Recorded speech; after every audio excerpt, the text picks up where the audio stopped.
آیا بعد از شهادت بابا مزاری که به طور ناجوانمردانه به دست پاکستان و طالبان انجام شد، آیا پاکستان دست از سر مردم هزاره برداشته و به حال خود رها کرده؟ نکنیم استاد خلیلی وری 4 کران از پاکستان بر ما داد، دویده برد اینجا همه افتخارات یک ملت زیر پاک و یک رهبر، یک کلان، مردم خون میده، جان میده و از طرف پاکستان در جلسه ما شما اشتراک کرده نمیتونم.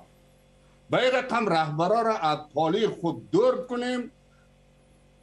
با سلام بینندگان عزیز، 2-3 سال هست که من طرح با محاکمه کشاندن کریم خلیلی را در شبکه‌های مجازی مطرح کردم و انتظار داشتم که طرفداران از این آقا بیاد با منطق و با دلیل و مدرک صحبت کند، اما متاسفانه جز فحاشی چیز دیگه نصیب ما نشد.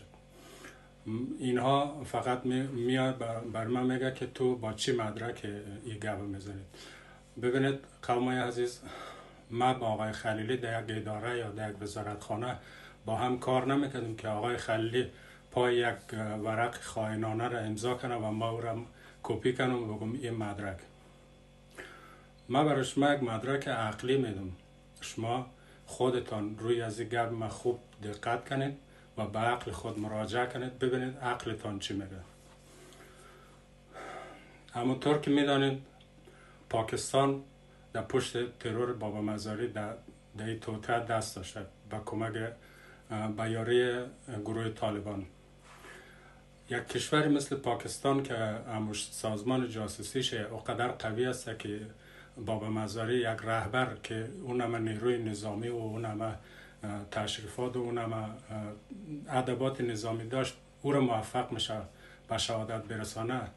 بعد از او به نظر شما همین ملت در حال خودش رها میکنه که یک دلسوزتر از بابا مزاری را انتخاب کنه که راه بابا مزاری را با قدرت انجام بده، یا نه قبل از اینکه ترور بابا مزاری را کلید بزنه قبل از او مأمور یا نفر خود در کنار بابا مزاری جاسازی کرده که هم شخص آقای خلیلی است.